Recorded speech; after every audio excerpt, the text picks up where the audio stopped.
Bismillah, alhamdulillah, wa salatu wa salamu ala rasulillah, wa ala alihi wa ashabihi, wa atba'ihi wa ahbabihi, wa ala kulli man sara ala darbihi, wa istanna bi sunnatihi wa iqtafa atharahu ila yawmiddin. Alhamdulillah wa al-ahbab, nous profitons de ce moment pour rappeler la communauté al-Ummah concernant un bienfait qu'Allah tabaraka wa ta'ala a accordé à ses serviteurs al-ibad. C'est le bienfait de la science religieuse qu'Allah Jalla wa Ala a accordé à certains de ses serviteurs. Et nous rappelons que les prophètes al-Anbiya, comme nous l'a dit le messager d'Allah sallallahu alayhi wa sallam, les prophètes n'ont hérité ni dinar ni dirham, ils n'héritent pas de l'argent, mais ils ont hérité la science. Et il dit alayhi salatu wa salam, et certes les savants sont les héritiers des prophètes, hum warathatul anbiya.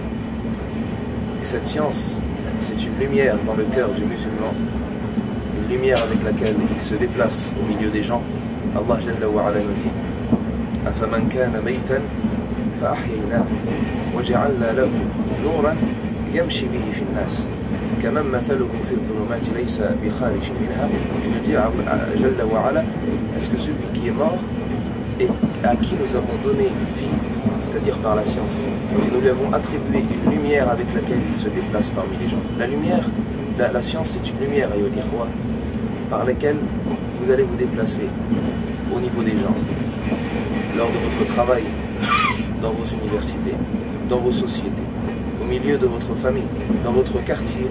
Enseigner le bien, ordonner le convenable, interdire le blâmable, c'est un des plus grands des bienfaits qu'Allah Jalla wa Ala peut accorder à son serviteur. Et en particulier, la science utile. Que la science soit utile pour toi, dans ta religion et dans ta vie. Nous disons malheureusement de nos jours, le jeune musulman, Allah Jalla wa Ala lui a accordé du temps libre qu'il n'utilise pas pour apprendre cette science, qu'il n'utilise pas pour apprendre sa religion. Le messager d'Allah alayhi salatu wa salam nous dit deux bienfaits. L'homme les néglige. Deux bienfaits, l'homme les néglige, ou bien le fils de Adam les néglige, la santé et le temps libre. Lorsque tu es préoccupé, c'est à ce moment-là que tu te rappelles que tu avais du temps libre et que désormais tu as l'occupation.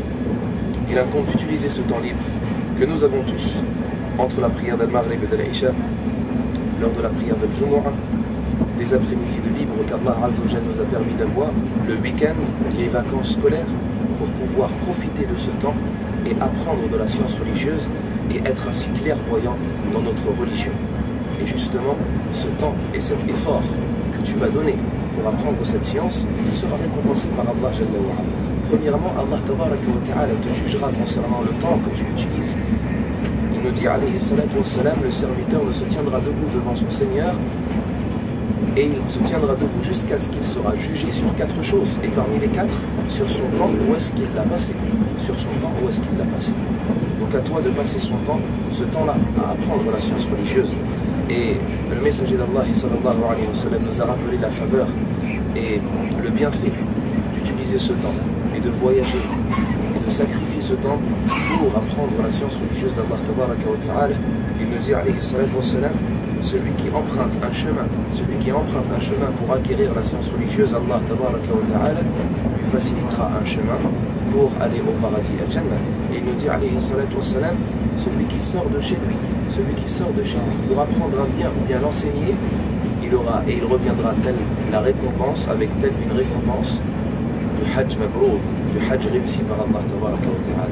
Donc ayyuha al-ahbab wa ayyuha al-shabab, ô vous les jeunes, apprenez la science religieuse d'Allah Jalla wa Ala afin que vous puissiez ordonner le convenable et interdire le blâmable et être clairvoyant dans votre religion. Et nous vous rappelons que celui qui voyage pour apprendre un bien ou l'enseigner, Allah tabaraka wa ta'ala lui promet, ou bien comme l'ont dit les savants, ils disent si tu voyages pour apprendre un bien ou bien l'enseigner, on voyagera pour toi.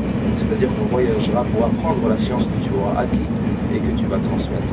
Donc nous appelons la communauté Ummah à ne pas perdre son temps. Et malheureusement de nos jours, beaucoup de gens perdent leur temps.